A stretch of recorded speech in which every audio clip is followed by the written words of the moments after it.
Hello everyone, good evening. Welcome to my talk, Scaling TiDB to 1 million QPS. The journey, how we actually scaled TiDB and achieved 1 million QPS on TiDB at Flipkart, right?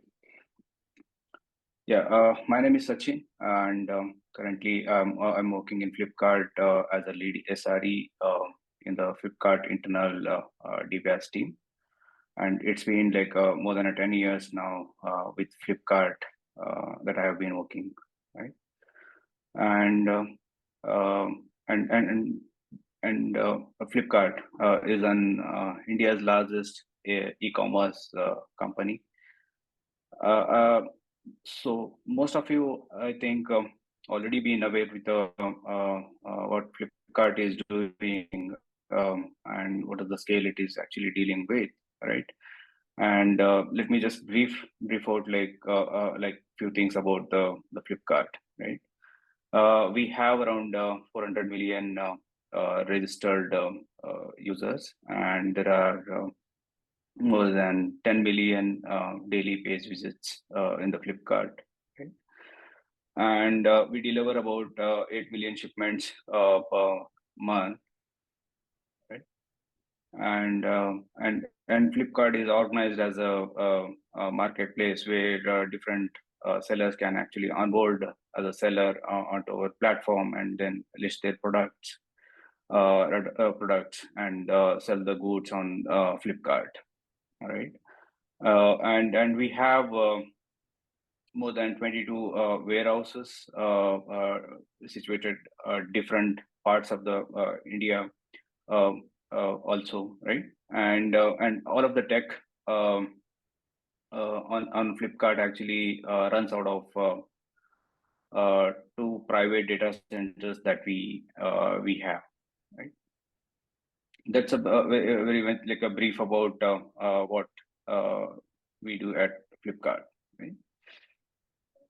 Yeah, for today's agenda, I will be covering a brief about what Flipkart tech landscape, right, and what are the current challenges that we are facing with respect to the database, right, and brief about the motivation behind we trying to achieve 1 million QPS, right, and few details about the use cases and the goal that we have set for achieving the 1 million QPS, right? And detailed journey of how we set up the experiment and what are the challenges that we have faced throughout the journey of achieving the uh, 1 million QPS, and we'll discuss about the results and then conclude on the session. Yeah. When we say e-commerce business, right, it has a multiple uh, multiple businesses into it, like order management system, warehouse management system, right, and logistics, right, payment systems, right. Each of these systems within Flipkart have a teams managing these business units, right? And each of these teams have a sub teams which own multiple microservices, right? Net. If you say Flipkart e-commerce business is a complex transactional system, microservice system of thousands of microservices, right? And all of these microservices and their databases runs out of our two private data centers that we have in our southern part of India, right? And most of the stateless workloads are being run on the Kubernetes, whereas we are currently in the process of actually migrating stateful workloads to Kubernetes, right? We also have a very rich cloud layer built on top of our two data centers, right? And it provides a common capabilities like IaaS, PaaS, and messaging as a service, and security and identity management services. So many services which can be leveraged across multiple teams at Flipkart. Specifically, talking about the databases at Flipkart, we have hot store data footprint itself is a 2 petabyte. Based on the business use cases and their access patterns, different teams have actually chosen different database tech stack based on their needs. For example, HBase, TiDB, Mongo, Zookeeper are the most commonly used databases across Flipkart, right? And to talk about specifically on the transaction store, MySQL is the most commonly used data base in the Flipkart. And to say quantify that, right? So we have around 70% of our data stores in Flipkart running on MySQL, right? And we also have an on-prem managed service for provisioning the MySQL and managing the MySQL clusters, right? Which hosts around 700 plus clusters, and that comes to around 2,500 VMs and 1.5 petabytes of data footprint. And when we say MySQL, it has its own challenges and difficulties in managing, right? And most of you guys actually can correlate to that, right? The challenges that we are actually facing with these transactional stories, most commonly the scalability, where people are actually struggling to meet their QPS requirement or the data footprint requirement, because MySQL is limited in the vertical scaling only, right? And when it comes to the reliability part, right, it's a single point of failure, right? Though we have a managed service which can actually bring up the slave in case of master going down, but still there is a few minutes or a few seconds downtime that we have to where the business is actually affected because of this, right? So to address these two concerns, different teams have actually adopted different solutions in the Flipkart. To name, like people have done a vertical scaling of their data stores, and people have done application level sharding, right? And some people actually adopted a combination of hot store and a warm store. They when we say hot store and a warm store, right? When the hot store data is actually reaches its life cycle completion, right? Then people archive the data and move it to warm store for a read purpose, right?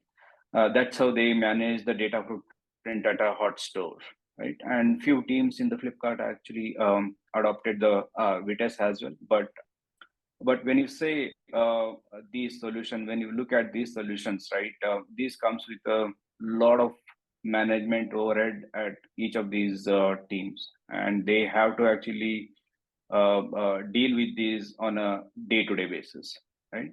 Which consumes a lot of bandwidth onto the team, right? And that is when I think we shifted our focus to have a one solution which can actually address both scalability, reliability,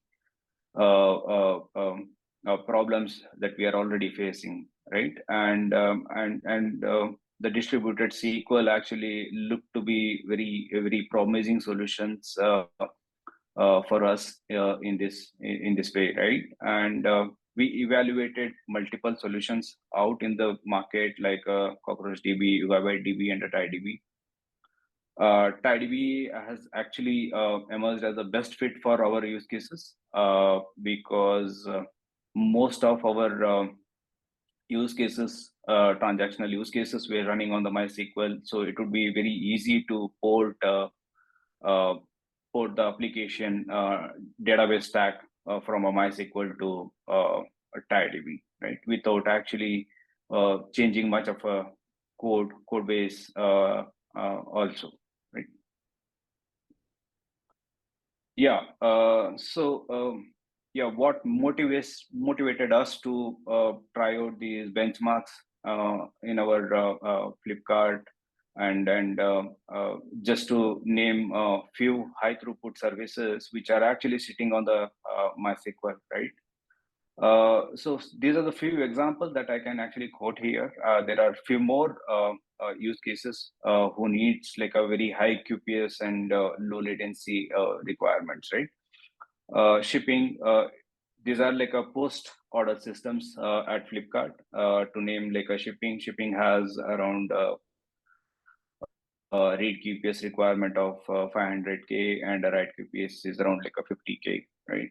Currently, it is running on a 7 nodes MySQL cluster, total data footprint of 14 TB that it has, right?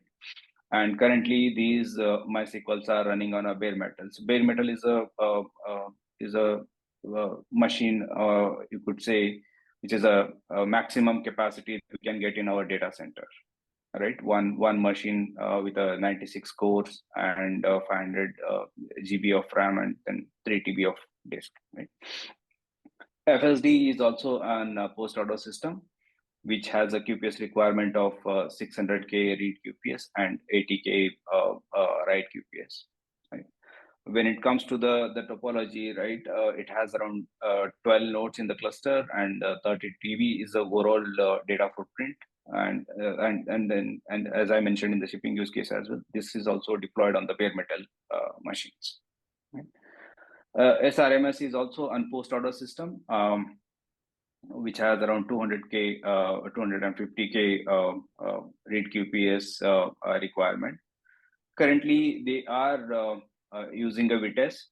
The total data footprint is around 48 TB, right? And Vitesse is having 8 shards and it is being deployed on the VMs as of now. So when you say overall this picture, right? So basically, what we are actually talking about is a very high QPS requirement where these services are already reached the vertical scaling limit that MySQL has, because bare metal is the only machine with the maximum capacity that we can have in our data centers, right? So further scaling these systems is becoming like a very challenging for these teams, right? Yeah. So let me brief out the use case which we have actually considered for our benchmarking. Shipping is the one which I have mentioned in the previous slide as well, right? So shipping is a post order system, which is orchestration layer for entire shipment journey from the time the shipment is created until it reaches the customer, right? And the key role of this particular service is it acts as a source of truth for all the shipment events, like from the start of like a creation, and when it reaches multiple hubs, and then at the end it reaches a customer, right? So it acts as a events, and it records all the events of this particular shipment, right? And this is the source of truth for all the systems at Flipkart. Based on these the events triggered by this particular service, different teams actually create the different entities in their systems, right? And it also provides real-time tracking and tracing for the shipment, where we can actually see on the website, right? And to talk about the QPS requirement of this particular service, it has around 500K read QPS requirement with less than 5 millisecond of latency requirement. And when it comes to the write QPS requirement, 50K is the write QPS requirement, and less than 20 millisecond for a P99 latency was the requirement here. Yeah. So specifically on the shipping service, what is the pain point that currently they are facing, right? I mentioned this earlier as well, right? So currently they have reached their vertical scaling limit, um, wherein currently they are running out of bare metal, which is the 96 core machine and 3.5 TB of SSD, right? And they have to deal with a lot of data archival every day to meet their business requirements, right? And the other biggest pain point is this is a single point of failure where their business can get affected whenever there is a master switch or a master failure that happens, right? Which actually results impact the shipment delivery in a way, right? Right. So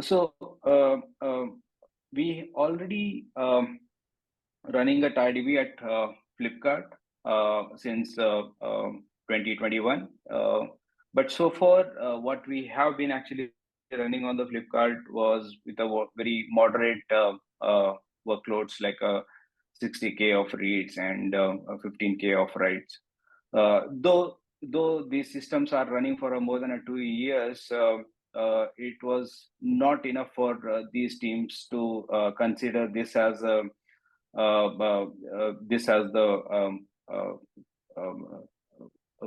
achievement and then onboard the systems to TiDB, because it was never showcased to them that we could actually achieve more than 100K of QPS with a very low latency. Though we do actually run the synthetic benchmark, and that is not actually very convincing for these teams to believe and onboard their system to TiDB, right? So what we wanted to actually showcase was uh, um, um, what is the maximum QPS that we can actually achieve with the TiDB, keeping in mind that the amount of resources that we use in both MySQL and TiDB are quite comparable, or there could be some 10 to 20% of increase should be okay with us. So that is when we took these as a goal and then started doing an NFR with a shipping service, right? Where we leverage the real data of shipping and then real query pattern on the TiDBs to showcase that we can achieve the throughput that we require with the latency requirement that this service has. Right? Since you guys already might be aware, running a benchmark or an NFR is not so easy, because it takes a tremendous amount of effort to set up an environment and run the benchmark and debug the pain points that we are actually facing, right? So what we did was we extended our goals, though the system actually require around 400, 500, or 600K of QPS. We wanted to scale further and showcase that we can achieve more than 1 million QPS with a very low latency requirement, so that we don't need to actually repeat this process again and again, right? So what we set as a goal is achieve a more than 1 million read QPS with less than 10 millisecond of latency, P99 latency. And then for a write QPS, we set a goal as 100K QPS with a P9 of less than 20 ms. Yeah, let me jump into what is the experimental setup that we have done while performing these NFRs, right? So we took a shipping real data, and which has around 110 tables, out of which 15 are the core tables. When I say core tables, these are the main entity tables that shipping service actually deals with. For example, shipment and shipment items, shipment attributes. So something like which are like very closely associated with the shipping and its details, right? The overall data footprint when we migrated shipping data to TiDB was around 1.4 TB with 3 replicas on TiDB. Right? Each of these 15 core tables have 1 or 2 unique indexes and 1 to 2 non-unique secondary indexes as well. Right? And to name, there were also an indexes on timestamp column, which is an anti-pattern to distributed systems, which can actually hamper your the QPS in a way, because these are like monotonically increasing numbers and can lead to hotspot. So in this situation also, we went with the same schema on the TiDB side. And the TiDB we have deployed on the Kubernetes environment, and the version that we have used is v650. And on top of the TiDB, we have a TCP load balancer.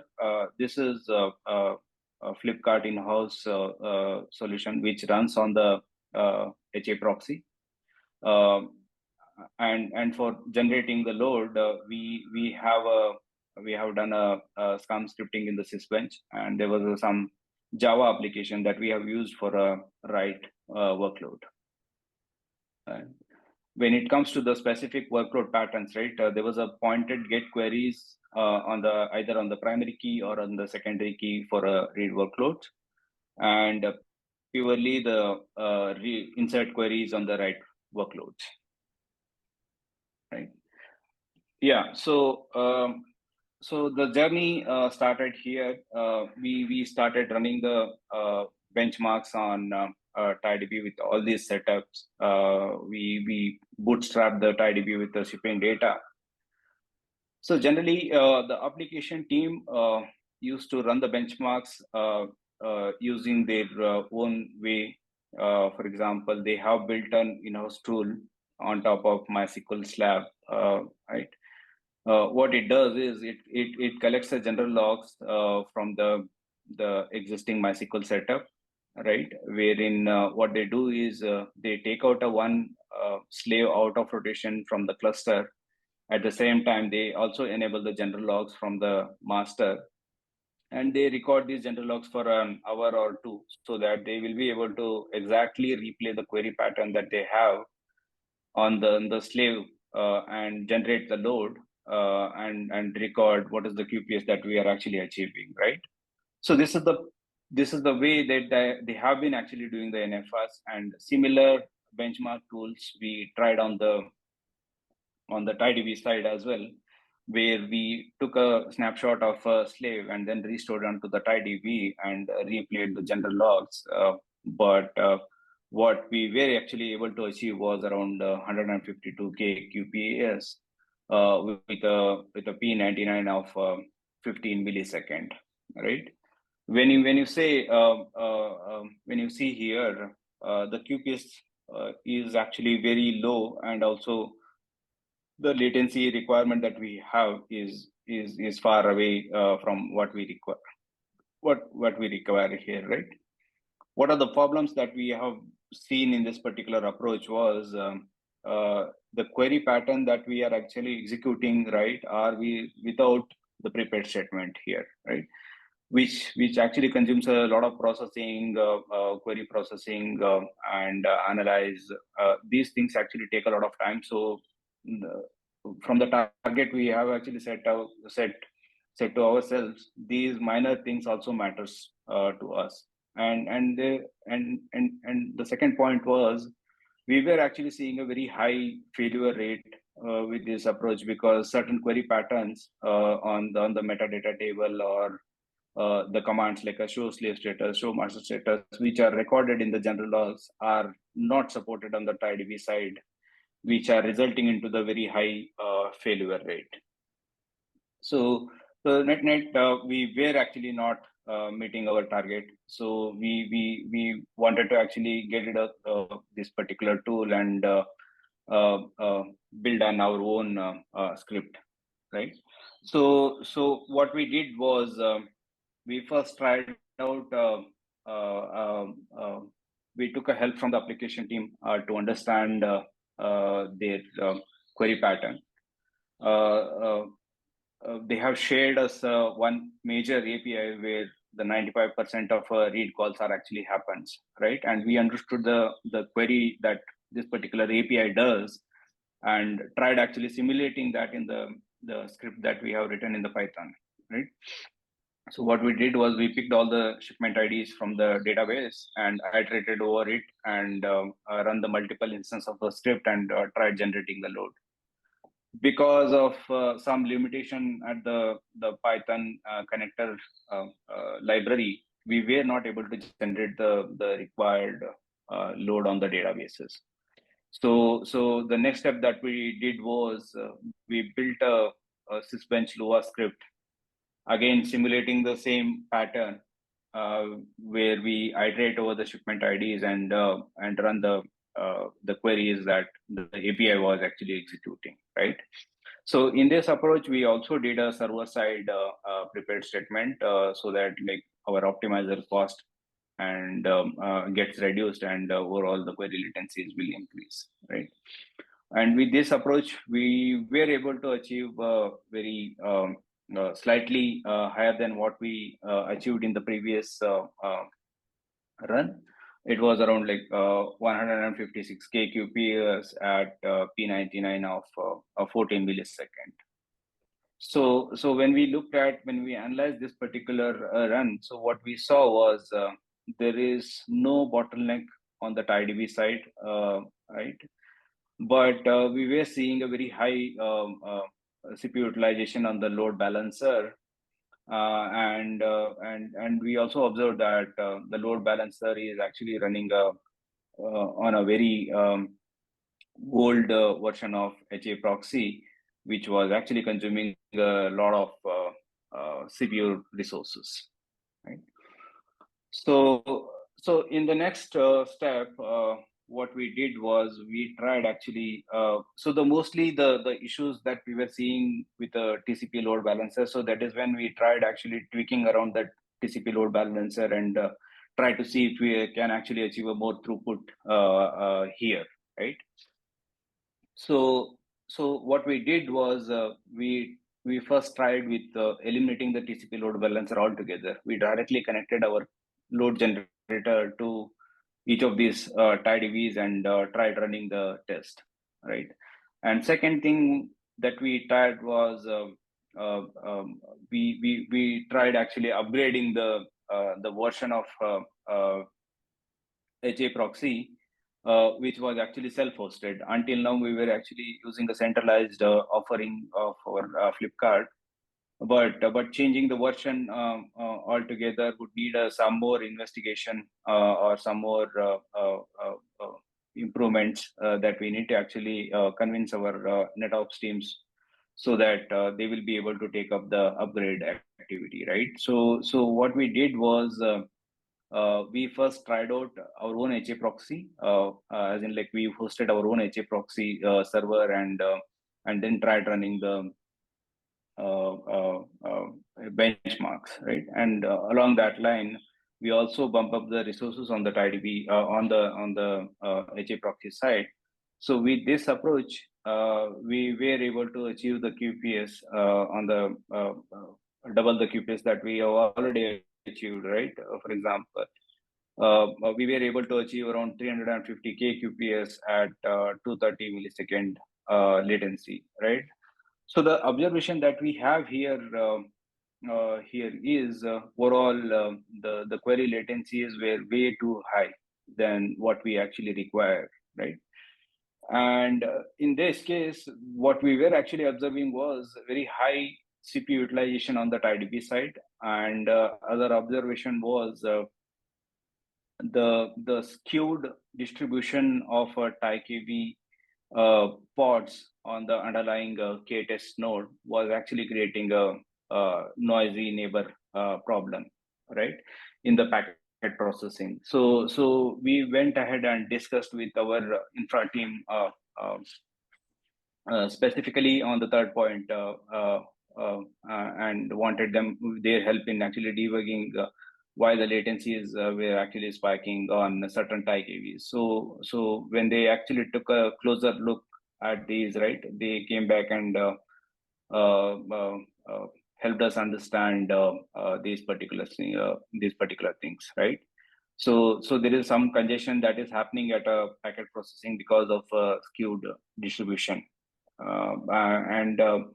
and just to try out, what we did was uh,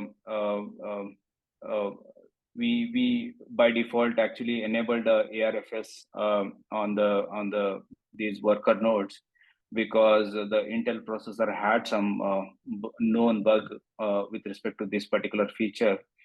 So just to try out, what we did was we enabled the ARFS, and we saw that there is an improvement in the QPS and the latency as well. And that is when our infra team suggested us just to actually try out. We'll try actually distribute TiKVs on a different nodes, right? The next step that we actually tried was more on the TiKV side, because that is where we were actually seeing the bottlenecks, right? So what we did was, as I mentioned, we distributed TiKV nodes on a different underlying KTest node, right? And also what we did was we worked with our NetOps teams and upgraded the backend stack of TCP load balancer to a latest version. Along with that, we also got bumped up the resources on our TCP load balancers, right? And with this arrangement, we were able to achieve the QPS that we were actually this system required, which was around 644K at 3.5 millisecond of P99 latency, right? And our goal was to meet 1 million QPS. And what are the challenges that we were actually seeing with this was scaling the TCP load balancer further, right? It was actually very challenging for a NetOps team, because it needs a lot of resources on the CPU side, right? So also on the uh, uh, uh, also on the KTS side, there was some more improvement that was actually required, because what we have been actually deployed is not a very optimal way of actually deploying the TiKV cluster, right? We can't actually deploy clusters on different nodes on the TiKV on the underlying KTS node. So we wanted to actually address this particular issue as well here, so that we could scale further on the QPS side. So the last thing that we actually tried was we worked with, again, the infra team, where we particularly tuned the RX and TX queues, which would actually help in improving the packet processing, and that could address the PPS issue that we are actually facing. So we did a multiple configuration. From default was actually 4, right? And we tried with the 8 queues or 12 queues or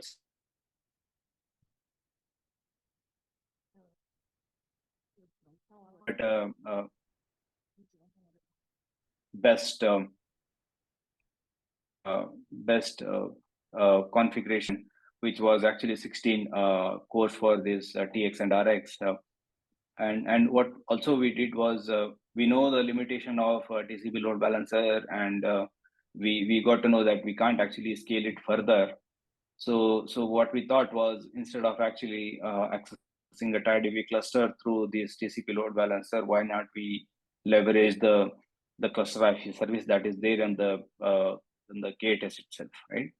And to do that, your load generator also has to be there on the KTS side itself. So again, the script that we have written, we containerized it and deployed on the Kubernetes cluster, right? And with overall this particular arrangement, we were able to clock around 1.07 million of QPS at P99 of 7.4 millisecond. Yeah, so let me just cover the overall results that we were actually able to achieve, right? So we tried with actually different concurrencies on the databases side, right? And if you look at the horizontal scale looks at the DB QPS, and vertical scale actually indicates the latency of in the millisecond, right? So the overall observation here, if you see, right, at 1.07 million QPS, P95 latency was around 4.8 millisecond, and P99 latency was around 7.4 millisecond, right?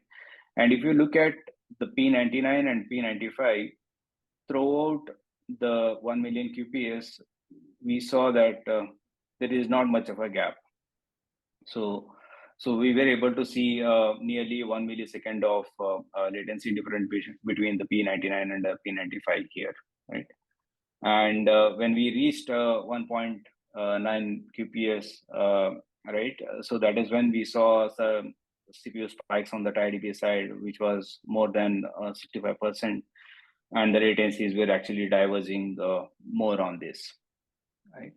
So along this side, we also sorry. So we also performed write workload testing. So here, maximum QPS that we were able to clock was around 123K with a 6.1 millisecond of P95 and 13 millisecond for a P99, right? And then when you say here, right, uh, uh, uh, though we tried actually scaling beyond 123K QPS, if you see the graphs, right? So overall, the latencies were actually going beyond the desired the requirement that we have, and that was because of the CPU contention that was happening on the TiDB, the TiKV side, right? So overall, to cover the workload, right? So we have a single transaction which was actually fanning out of 10 to 12 queries in a single transaction. So specifically to talk about the topology that we have deployed to achieve the 1 million QPS here, right? It has we have deployed around 32 TiDBs and 3 PDs and 12 TiKV pods, right? Each of these TiDB pods are 16 cores and 32 GB RAM. And for the PD, we have deployed a 16 core CPU and 20 GB of RAM and then 20 GB of storage. And for TiKV, it is again 60 vCPU cores and 80 GB of RAM and then 5 GB of storage. So net, we have deployed around 752 CPU cores for this particular topology, and 2044 GB of RAM, and then total 6 TB of storage. And at finally, when we completed our experiment, we were able to convince our clients within a Flipkart with the result that we have already achieved, and we successfully migrated shipping service to TiDB within a Flipkart.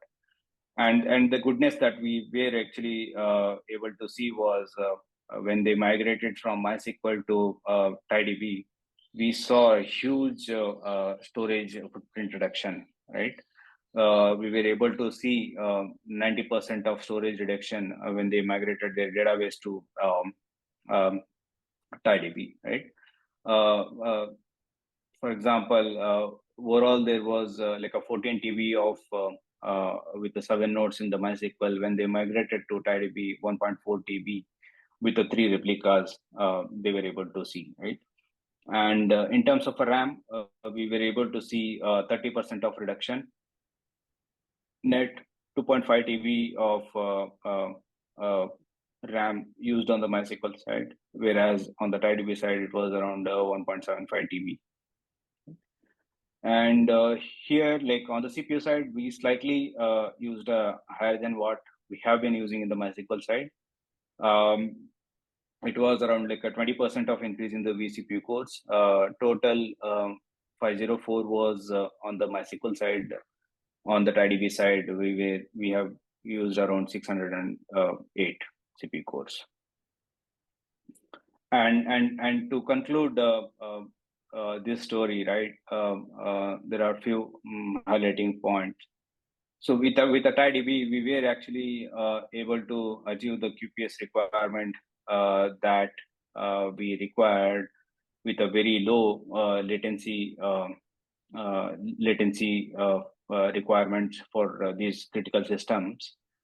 And when we talk about the read QPS and its patterns, right? On the MySQL side, they were able to achieve these requirements with the master and slave arrangements, wherein where there is a not requirement of the consistent reads.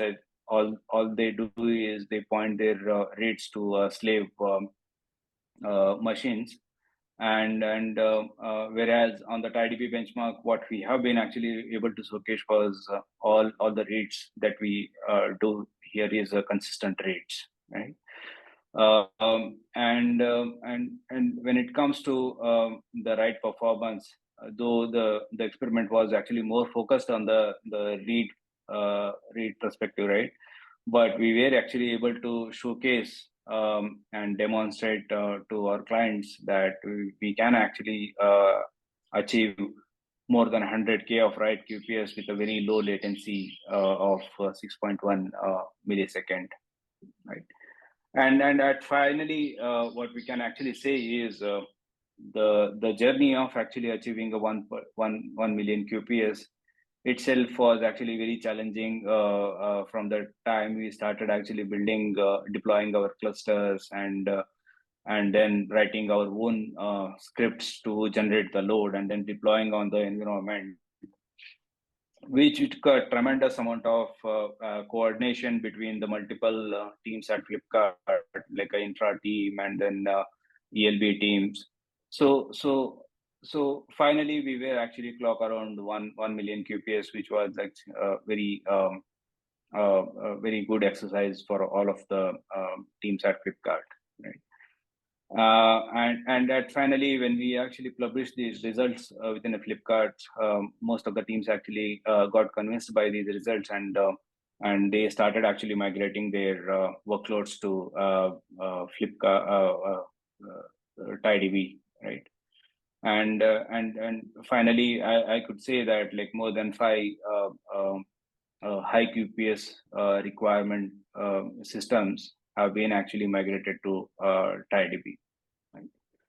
With this, I will actually point to the blog that we have actually written, which covers the journey that we have done in detail, which you guys can actually refer to. I've given a link to the blog here.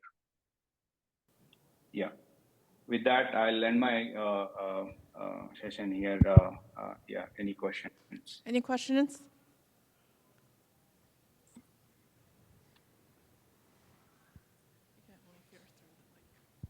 Hi, thank you for presentation.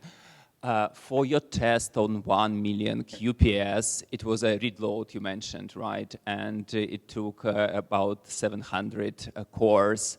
But you also mentioned that you were able to do 100K writes. What was the size of the cluster for this experiment? Was it on the similar size cluster?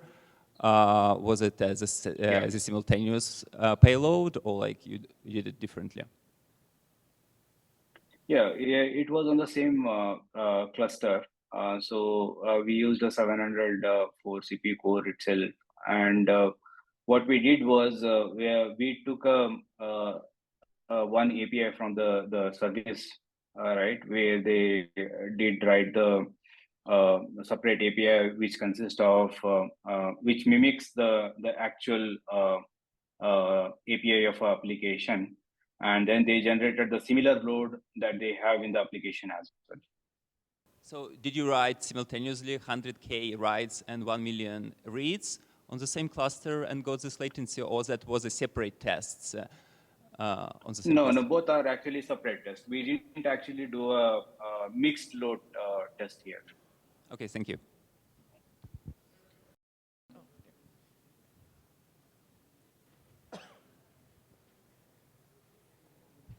Hey, Sachin. First of all, thank you for sharing this at maybe 6 a.m. or 7 over there. So my question is about the reduction in storage footprint. You mentioned you used to have 14 terabytes of data within 7 nodes, and you end up with TiDB with 1.4 terabytes, which is almost 1/10. So can you elaborate that in more detail? How do you achieve that? Is that just reduce the storage for the reliability, or is it coming through the compression of TiDB? Yeah, so it was on the more on the TiDB compression that actually provides. So we have seen this across multiple applications that we have been actually migrating. So the average gain that we actually see when we migrate from MySQL to TiDB is approximately around 70 to 80% of reduction in the storage footprint. So it was more on the TiDB side. Thank you for the presentation. Just one question: you mentioned for the right benchmark, you saw maximum like 100K QPS. So that seems a little less for 700 core system. What's the bottleneck did you encounter during the right benchmark? So the bottleneck is again on the TiKV side. So again, the problem that we were actually facing was the TiKV CPUs were actually going way too high. Though on the TiDB side, it was looking okay, but on the TiKV side, we were not actually able to scale further because as and when we increase the scale, right? For example, we also tried going beyond 123K, right? For example, if you see the x-axis, right? We also tried around 165K as well, but the latencies were actually shooting up because of the high CPU contention at the TiKV side. Thank you. Yeah, it was pleasure.